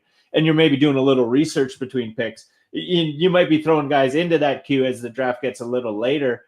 I feel like definitely there's a middle point where the queue's like, whatever, you're just free sailing. But I think it becomes really useful again later in the draft, actually, too, if that makes any sense. It does. I love it. I love it. And I see you took Kyle Pitts. Is this Pitts' year? I think everybody's been saying every year is we've been saying it for 5 years, so who knows? It probably might not happen, but I think in the 11th round you can't go wrong. And again, if he shows crazy flashes in the preseason, you never know what'll happen. But in the 11th round, Kyle Pitts is a guy with potential to finish as a tight end 5, like top 5 guy, right? Tight end 1 in fantasy, a top 5 guy. So that's something that what Tilted Line's gonna do is gonna auto pick. Oh, we haven't had one of those yet. Taking Williams, wide right, New England. Isaiah likely to back up. Did Betch go yet? Jack Betch hasn't went yet. He's got to be one of the he's number 2 wide receiver on the board right now. Yep, with Christian Kirk being number 1.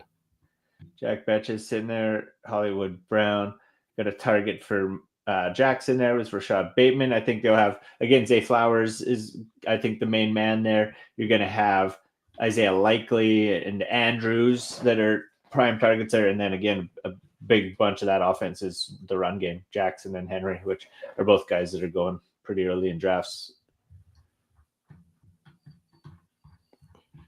Then from there, I think a guy that we can look to here in the next couple rounds and leave him for me. I'll snipe him. But if anybody's watching, we'll see. They'll learn here. But we talked about him a little earlier in the show. But Dell, our boy Tank Dell, where's his ADP sitting? If you look him up right now, don't tell me someone drafted him. Oh, I'm not looking. I'm looking under wide right. That's what's going on. So Tank Dell ranked at 1120. So he's not even on the radar, right? That's a guy who definitely, guys like that, injured guys, are guys worth putting on your queue, in my humble opinion, because that's a guy who he's not even on the radar. Most people are so fried, they don't even know what's going on in the world. They just only know this ADP sleep. So we got the advantage. We know Tank Dell is a player that exists in the universe, and we can actually search his name. We have the brain capacity to do that. And then we find out he's in there, and you put him in the queue, and you get a stud you can pick up a little later. I'm not going to waste that pick right now. People don't know. They don't even have a clue he's hiding there yet. But I'm going to take Austin Eckler, who honestly could be the running back 1 in Washington, which is an insane pick to get in round 11. And if everything becomes very clear over the next few weeks in Washington, and maybe he emerges as the true guy, no chance you're getting Austin Eckler, who has literally been the fantasy number 1 running back before, in the 12th round. And you like that pick. You were going for it, hey? Yeah, that's who I was going with my next pick. Looking at the running backs now, you got Jalen Wright backing up in Miami at 175. That's going to be around for a little bit more. I don't know what I'm going to do here. Like I said, I like Betch. I'm sitting at, what am I sitting at? 4 or 5 receivers now. Sitting at 5 receivers now, 4 running backs. I'm going to go Betch, take a risk here, and then I'm going to grab Ertz on the way back just to have a guaranteed this guy will bring in 8 points a week, just to have it tight end, just in case I need him. Does that make sense? And then for anybody that's watching too, so kicker and defense, I guess I could shut him off for this, but it'll be in most leagues. But when you're drafting on Sleeper, it'll let you don't have to draft those positions. So depending, if you have someone you're really set on, you want them at that kicker defense, then, I'd probably be looking to take them in the 14th, 15th roundish. But you can just draft more players if you want.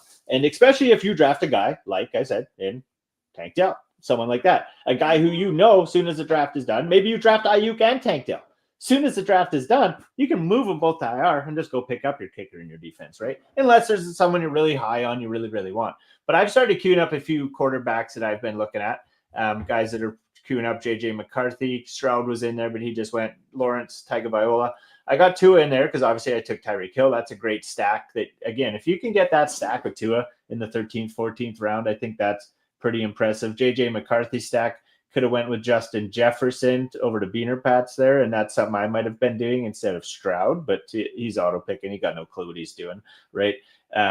We also got a few others down there that are some stud players, but again, Tank Dell, a guy that I'll for sure probably be locking up, and I think I'll just do that right now, just for fun, just to put him on there because I'm talking about him. We'll lock him in there, but that's a guy who, if he comes back, he could be an absolute stud. To get him that late, again, you could get Tank Dell in the 15th round. I just put him on there to kind of move the draft along here. But honest to God, your buddy's got no fucking clue, man. You're in a league with a bunch of dusters, probably a bunch of beauties, but they're dusters when it comes to drafting, beauties in real life, and they don't got a clue that Tank Dell's sitting 1140. They either had 4 beer and they were after watching the kid all day, or they smoked 6 joints. They don't got a clue that Tank Dell's hiding down at the bottom of the draft board. You just tuck that away in your queue and grab it. I love it. I love it. So looking at this, pull up QBs on the board for me. I'm looking at your screen now. What QBs are still on the board? So we got Justin Fields, and he's currently again questionable. Yeah, he dislocated his toe. Am I missing a pick? Who's missing a pick? Oh no, it's Rehu. The fuck you doing, Rehu? I see you over in whatnot, trying to fleece me on a card deal. Probably, just kidding. He's one of the biggest supporters of the show. But here we go. What do you know?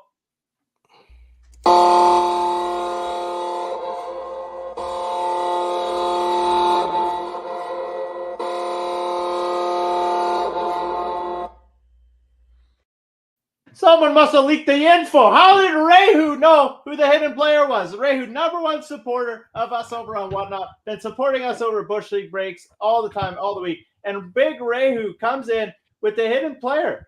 I mean, I don't even know. I'm not even on the right screen here. I'm so excited. Rehu finds him. There we go. Rehu in the draft right now. I can see the little, he's on auto pick, but I see he's there. Like he's literally there. I don't know what he's doing. He's fried. Probably, like I say, he's probably one of those dusters, 6 joints in.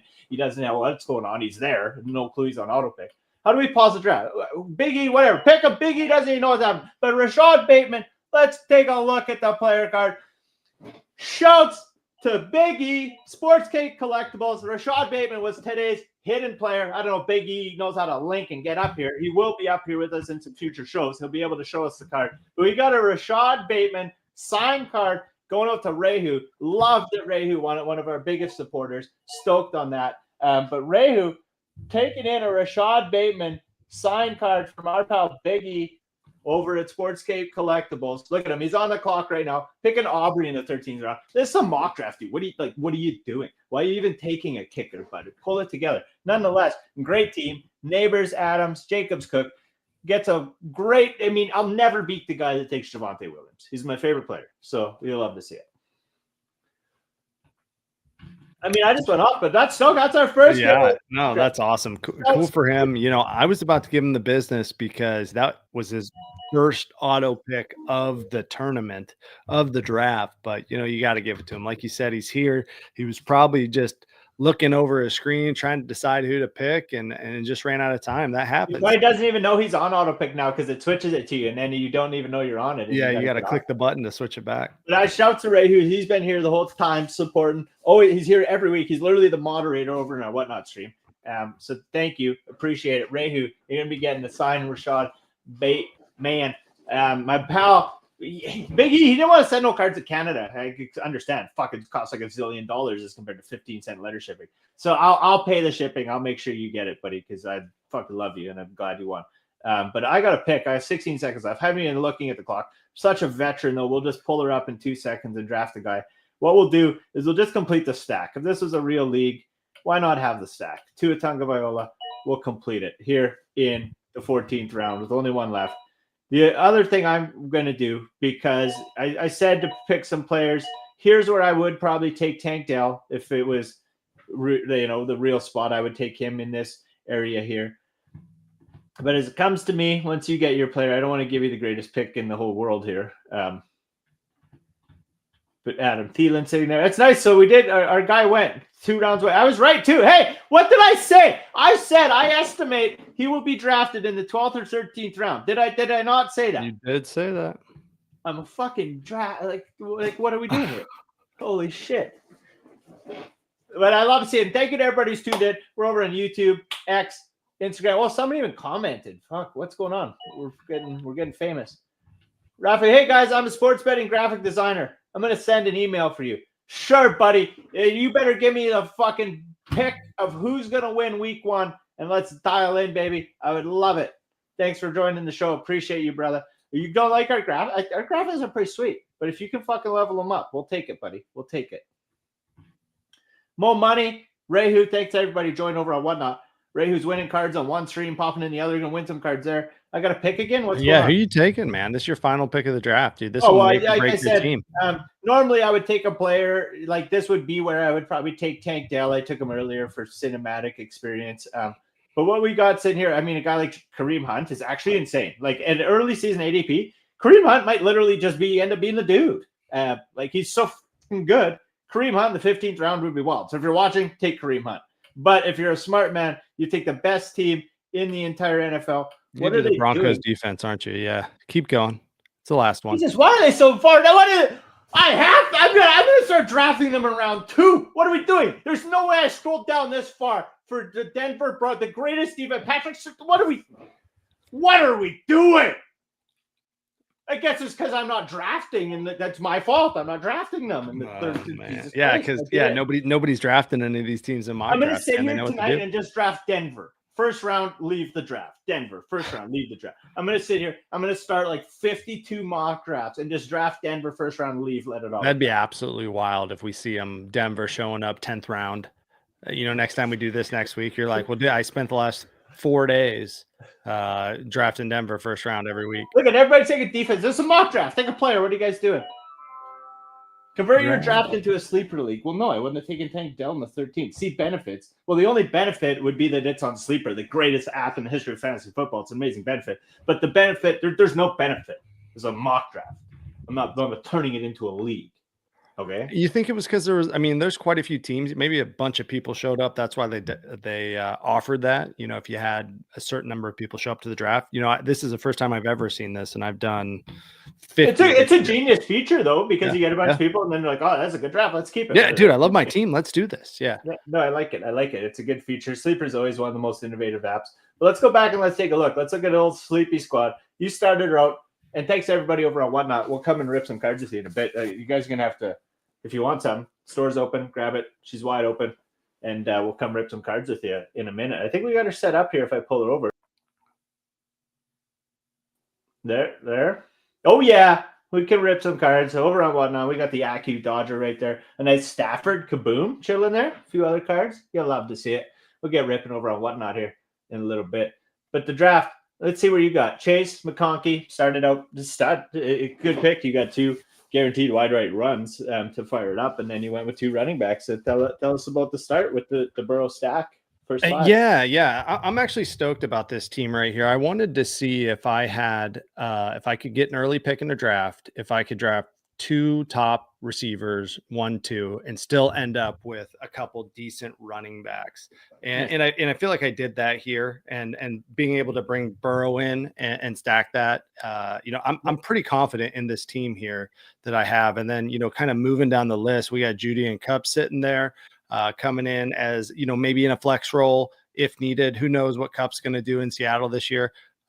Who knows what Judy's going to do and who his quarterback is going to be. But again, two pretty solid receivers to come in and kind of round out a flex role for the team. So I'm actually pretty happy with this draft. We got who was the tight end I picked up? Tyler Warren, right? Yeah, Tyler Warren. And another one where maybe a riskier pick, but could pay some heavy rewards, and then got Ertz there to kind of back him up if needed. Again, just guaranteed 8 points, 8 points a week. Can at least put points on the board for the team. So I'm actually pretty stoked about this team. Nice. Yeah, no, I like it. I'm just adding an outro here to the show 1 second. No, you're good. But I like the stack. I like getting Burrow and Chase stack. I think getting those high-end quarterbacks is in a position like that where you can stack them is obviously a great thing to be able to pull off. Let me roll over into the draft here for a second. As I mentioned that too, I want to see. It won't let me. I want to see the players that are left. It won't let me see the. I can see that JJ McCarthy and Trevor Lawrence are still there, but obviously like the way you rounded out Judy, your guy over in Dynasty. I think he's a stud, and Cup. So it's you're like me. You go for your boys. Yeah, you go whoever you want. Yeah. Yeah. But Dynasty, like I feel like in Dynasty, like I want to have the players I think are the best. And so it's not surprising when my Dynasty players end up on my fantasy draft in any draft, because those are the guys that I'm ride or dying with them for a decade. So you got to believe in them, right? But I like your team all rounded out. Maybe not that deep in running back would be the only thing I would say. I think you got a lot of wide right talent because of the way you went it. But with Burrows being the guy that you stack up there, maybe not that deep at running back, but teach their own, right? So take a look though. Move up, because I want to walk through this real quick. So let's look at who is left at running back after going 1-2 receiver, especially receiver on a back end 2 at receiver. So I might argue Breece Hall over Williams in the 3 spot there, but I guess we're looking more at what's beyond at 5. If you're set with Williams and Connor and those are your guys, you do have Mixon, who is a stud that's available there. Beyond that, I guess, and like you were saying, Mixon's injured right now. I think that's one where you're like, I don't know. Hampton, I was hoping Hampton would reach me. I was actually thinking, maybe I can go Hampton, Connor, both and get them both. But you rudely drafted Hampton. But again, Hampton's another one that, hey, we don't really know how he's going to perform. Hopefully he comes in and does well and absolutely destroys for the Chargers, but who knows. But yeah, I'm happy with the team overall. Again, I agree. I'd like to get a higher level running back, but that's the way it goes. Nice. Well, I want to look Tilted. Thank you, being a big supporter of Bush League and what we do. Been over in our Discord for a couple of years. Appreciate it. Came to us through you. and the shredding sassy community. Big shouts to them. Appreciate them. But Tilted Lions, starting with just the opposite what I did, right? 3 wide receivers: Brian Thomas, Drake London, Rashee Rice. It's an absolute, good stack. Rashee Rice going to jail. So Nope. Well, yeah, going to jail on the weekends. I think he has to serve like 30 days, but it can be during the off season. The league said they will be suspending him. So how long? I think they said 4 games. Didn't they say? Oh, 4 really? games? That's it? Okay. Well, Yeah. either way, I still think Worthy's going to kind of take over, but Yeah. But still a solid pick in the 3rd. I'm not high. So if there's a guy that I'm not high on, like Rice, like Worthy, I'm not sure what's going on. I just avoid them. That's me. I just avoid them altogether. Probably not. Maybe it's not the best strategy, but I mean, I've been pretty consistent in drafts over the years. But Brian Thomas, London, I love that pick. And then to follow it up with Hubbard, Pacheco, Johnson. That's where I'm probably looking to Kareem Hunt really late. If I got Pacheco, I'm for sure the guy that's taking Kareem Hunt late. And then we know he didn't even make it off the draft board. He still sat there at the end of this 15 rounds. So tilted. That's the only thing I might say is for sure getting Hunt late to stack with that Pacheco if this was a real league. But seeing Chubb go when I was searching for him as a guy to pick a little later because of the Mixon injury, great pick to get early. So again, a beauty pick by Tilted there. But you just see him basically do what's smart in a redraft league: load up running back, wide receiver, right? We got 4 and 4, 5 and 5, 6, and then here's the quarterback down in round 13 with Michael Penix, which isn't a bad pick. It's a well-rounded out team. I don't think he's going to do that in a normal league, I bet you, but you love to see it. Yeah, you're playing around. This is where you learn, right? Is it your audio's gone? What happened? I muted my mic. Oh, there we go. Probably shouldn't have done that. I'm wearing down over here. It's been a long week, but yeah, what I was saying is, tilted. This is fun. This is where we learn. This is where we see where people are going to draft. I wish I knew my draft spot in my other leagues right now, so I could be hitting these mock drafts. The other day at work, I did like 10 of them at lunch. Let's go through Big E's lineup here quick. Obviously, sponsor of our show, giving us that Rashad Bateman signed card that went to our hidden player today over Rehu that we'll get onto next. But he starts the team, filling out his squad with two receivers and Neighbors Adams, and then 2 running backs, Jacobs Cook. I love that. And then Mayfield, a stud to get there. Again, I love Mayfield, but I wouldn't waste a pick on stacking more running backs and receivers to get Mayfield. I would just wait and grab someone else later, but they get to each their own. But he follows up with Diggs, Myers, Javonte Williams. Again, he's going to be battling it with your boy you took, Blue, over here. They'll be battling it out on the old green turf, whatever you want to call her. Dowdle to back up Hubbard, which went to someone else. I mean, it's an all-around good team for Big E, and he's been around a lot of players. What he does is he does a lot of signings with players, runs a few different collectible things. He has his own collection that's massively huge. He's probably got, I don't know, thousands of autograph cards and stuff, but does signings with a lot of different players. And so cool to have him be a part of the Bush League community and support the show. And it looks like he knows how to draft. He's been around the game a bit, so I'd love to see that league. But let's see the guy who won the card, Rehu, obviously a big supporter of the Bush League for the last while here. But Rehu comes in and goes with McCaffrey, Kamara. So what do we think about McCaffrey round 1? Obviously, it's interesting because I just posted a clip where we discussed getting McCaffrey in round 2 when we were doing an early season ADP, which we did. You can catch that back on our YouTube a few episodes back. But the early season ADP, I was getting McCaffrey around pick 15-ish. It was round 2. We were grabbing him and we were saying, should he be a round 1 pick? Well, people must have been watching the clip because here he is. He's in round 1, going at 6th or 5th. Yeah, 6th overall. And if we get the McCaffrey we know, amazing pick. You cannot go wrong. And if we get the McCaffrey that was injured and didn't play last year, well, that's very bad. Yeah, I don't know. I think that this is definitely a risky pick, but with this high risk comes high reward. So it could be an excellent pick. Like you said, could be a number 1 off the board next year, right? What do you think is more risky? Taking McCaffrey round 1 or Shadur Sanders in a dynasty rookie draft round 2?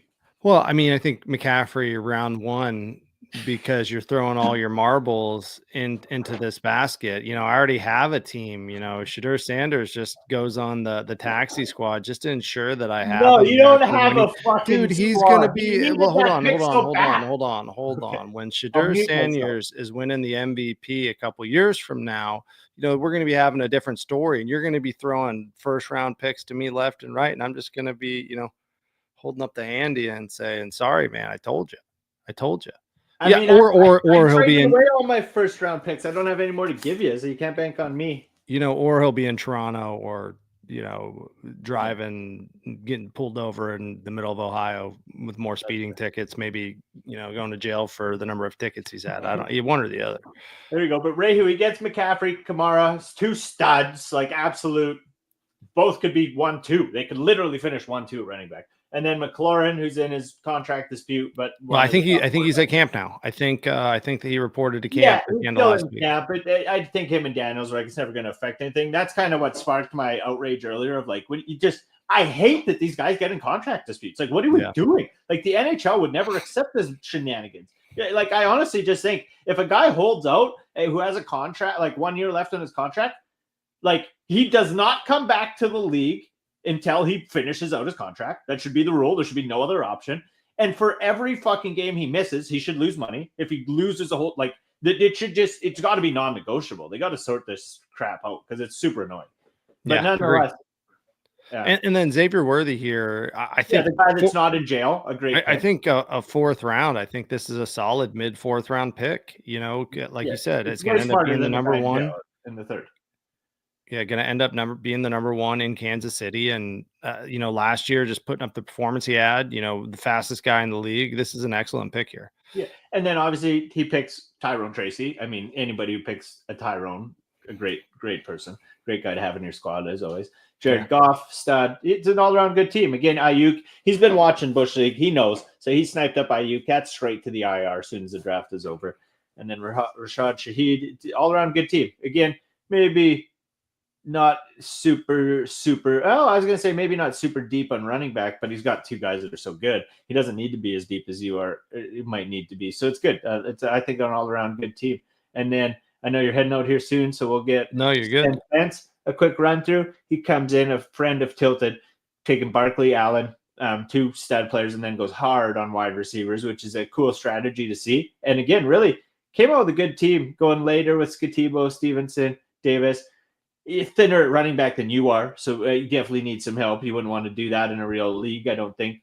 But you also got Barkley, who, I mean, maybe you can work out if you just got Barkley. And now you got all these options at receiver. Who's the number one RB on the board right now for New England?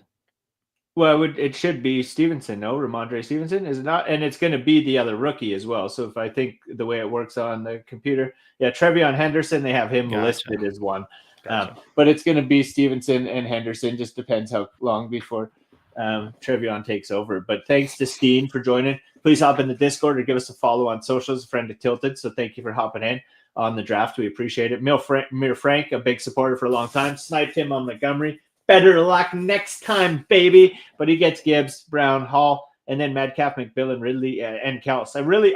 Mir Frank knows how to draft. And I've noticed that over the last couple of years. He knows what he's doing, and I appreciate competing against him because it's fun. He's a good drafter, and I like competing against people like that. And the team's solid. You get Kels in the 7th, which is, again, he's your top 5 tight end probably.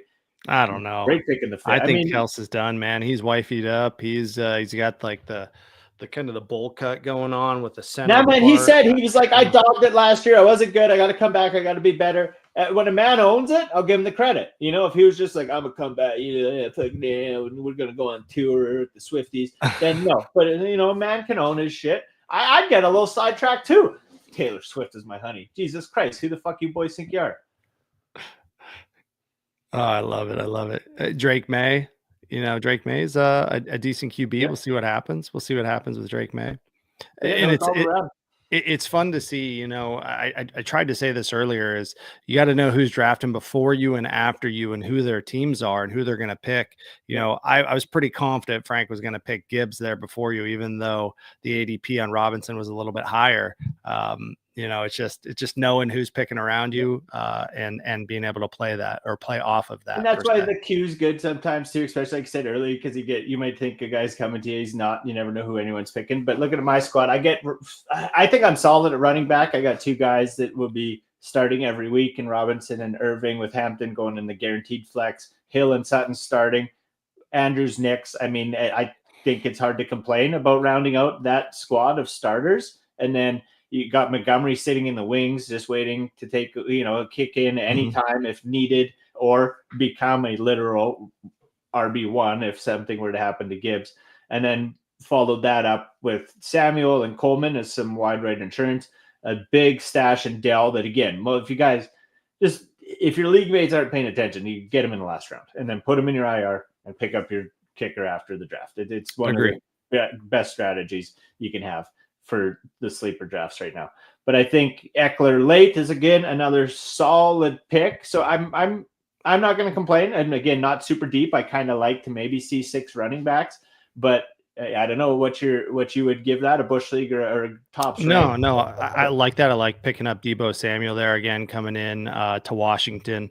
As you said, with Scary Terry and Jaden Daniel, no hard feelings there, but Deebo coming to a new team, may spark some fire in him, and he might end up being one of your starting receivers. And then Coleman's no slouch either. So definitely a solid team all around for sure. I love it. Well, no, thank you for joining. Thank you for doing that. Thanks to everybody who joined in. Again, we did a 12-team mock draft over on Sleeper, best fantasy app going. Every week we'll be doing one of those. Well, not every single week, but most weeks we'll be doing a mock draft. So follow along on Bush League Media or Bush League Sports. We'll drop that link before the show throughout the week. People can join in, and everybody who's in the draft gets a chance at a free card, which this week was a signed Rashad Bateman card from our pals Sportscape Collectibles. Big E was in the draft with us, so stoked to do that. And so follow along, get in on that. If you're here, we're also on Whatnot all the time. We always stream over to Whatnot. So after the show, we're going to pop in onto Whatnot. We'll be ripping cards for a tiny little bit. Anybody who's bought anything throughout the show, I'll get over there, rip some cards as we wrap up. And then throughout the week, you can find me over on Whatnot, ripping cards a couple days a week. I'm going to actually start live streaming some of those. I'll probably start with the Saturday ones. I'm going to start streaming those out to like socials as well, like we do the show eventually too. So I'm looking forward to that. But if you guys are in right now, up above Sleep there, that'll get you over to the Bush League Whatnot. Hop in, it'll get you $15 off your first purchase as well, which you could get free shit. Literally, a lot of breaks we do, $5, $10, $15 teams. So get in over on that, or same as down below Sleep. There's a little graphic there. That same little QR code will get you over to our Whatnot. But that was a good one today. Obviously, learned a little bit about the CFL. Obviously, wasn't in the docket, but we had an exciting week up here in Canada. So I thought it was a good thing to touch on. So I love it. We'll have to really deep dive on that some more as we go, because I think it's cool. I think there should be, we should invent the merge of the two. Like we'll invent the greatest football game ever played.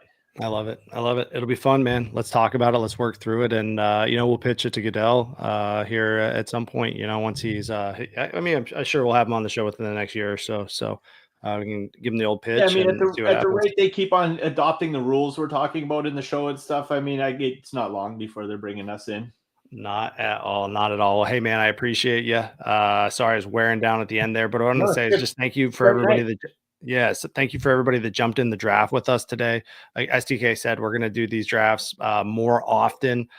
So don't hesitate to not jump in another one because you jumped in this one. Jump in another one. Claim a different spot. You don't know where you're drafting yet. If you already know when you're drafting, that's absolutely wild. I know we're still early, but hop in another draft with us. Claim a different spot and try your chances there. I love it. I accidentally did the swipe thing again, but we don't need to pull the draft up, so I pulled it back in. But yeah, no, get it on the mock draft. It'd be fun. We're also going to be doing some collector leagues. You can get some V-Friends collectibles, and then play along in a community league throughout the season. Get to know some friends. It'll be fun. So we'll get that chatting about. But what we're going to be doing next week, coming on the show, is obviously with the release of V-Friends Topps Chrome over the last couple weeks. Come back to us. I'll just pull this up for 2 shakes for us.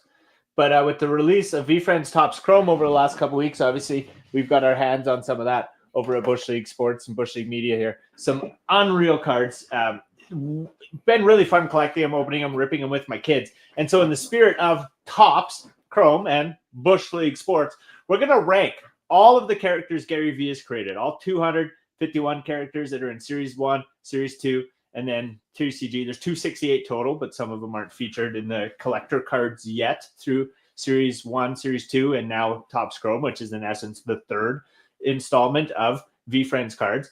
But we're going to have a ranking system. We're going to sit down, me, you, and if anybody joins us from the V-Friends community, and we're going to rank all those characters. I think we'll probably get through 100 next week, or 100. We'll try to get through half. We'll see how it goes. But we're literally just going to put them into 6 tiers. Our different coins here that we have at Bush League Media. Obviously, lowest tier being down at our Bush League tier down at the penny. We'll be given a couple silver tiers. We'll have a gold tier, and then we'll have that top A or S tier. I don't know. Everybody always says S tier, but like, I mean, to me, it's A. A tier is the best tier. I don't know why. I don't know where this S tier come from. But we'll be ranking Bush League the tops over the next 2 shows, and then getting back into our fantasy draft season, getting everybody dialed into that. And then once football starts, again, I want to do a couple more V-Friends ranking shows, because now that I say it, fuck, we might have to talk about our schedule. Those would be good to do when football season starts, because we can't do drafts anymore. So we might have to talk about that. I might just keep pushing on drafts. I might reschedule this whole fucking atmosphere. It's Bush League Sports to do whatever we want. But now that I said it out loud, that's actually smart. It's some good content for football season. Let's talk about what we're going to do. And then we only have, what do we have, like 6 weeks left until football starts? 5 weeks. Yeah, we have 5 weeks left before. Yeah. So probably a smart thing to just keep doing it. So next week, we're going to do another draft. I'm going to move the V-Friends show to the start, because that's great content for when we're doing. We can talk football and we can do that at that same time. I like that idea. What do you think? All right, I'm in. I'm all in. We'll talk. We'll see if anybody who I've talked to, we don't know what we're doing. Either way, there'll be a show. Just fucking come. We might talk V-Friends. We might draft. Either way, who knows? But there'll be a link to something. And if there is a draft, come in. We're going to probably have another free card from our pals over at Sports Cape Collectibles. So love it. Thank you, Sleep, for joining and babbling well past your bedtime. I appreciate it. You have a good one, buddy. I appreciate you, man. Have a good night. Take care, brother. You. All right, well, everybody, thank you guys for joining. As always, it's been another great episode, 62, Bush League Sports. Talked about who knows fucking what. And a big shout to the CMRO and the mud races here in Kindersley. Nagum family, that was a fun event, so stoked I got to go to that. Stoked I got to hang out with my pal Sleep tonight. And tomorrow, get my little girl, so I'm stoked on that. To all of you, hope you have a wonderful day. Hope you guys enjoy the week. Hope you follow your dreams. Keep doing your passions. We're just a couple guys sitting here on Sunday nights, babbling sports, having a little fun. Hopefully keep you updated. Hopefully you'll learn something and you're able to kick your friend's ass in fantasy football this year. That's what it's all about. Hanging out, having some laughs with the boys, and getting dialed in on fantasy sports. So thank you all for hanging out. Till next week, stay Bush League Beauties. I don't know what intro is going to run, but probably something.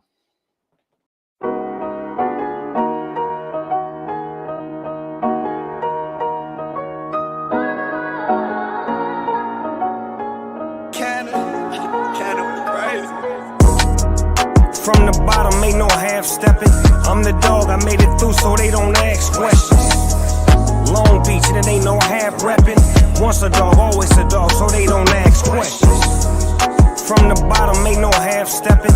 I'm the dog, I made it through so they don't ask questions. Long Beach, and it ain't no half-repping. Once a dog, always a dog, so they don't ask questions. Tell them never question, dog, I'm sitting ghost status. Eating chicken with my jeans, smoking on some cabbage. Just to pedal on this moment where you skate down the street and some shit for brain yells out of the window, "Do a kickflip! Do a kickflip! Do a kickflip!" And house shoes, they know how the dogs do. Skinny, heavy pockets, the West OG. Came across the globe, say they don't know me. Been applying pressure from 8 to 24 like Kobe. Mr. Hall of Fame used to bend the corners with strollies. Had to lay the blueprint, they rolled out the carpet. Anything I wanna own, I got my own. Put together like a little fitness promo with the Dr. Bombay certain song. Still ain't sold my guns and I still ain't had to use them though. Good to meet you, man. I know there's a man behind that mask with special suit, man. I appreciate it. You guys are sick, man. I appreciate I collected all your shit, man. I love you.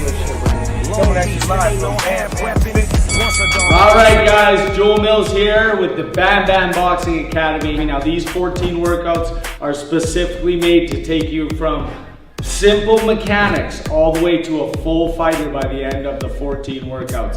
So they don't ask questions. This is some straight. Hey. This is, oh gosh.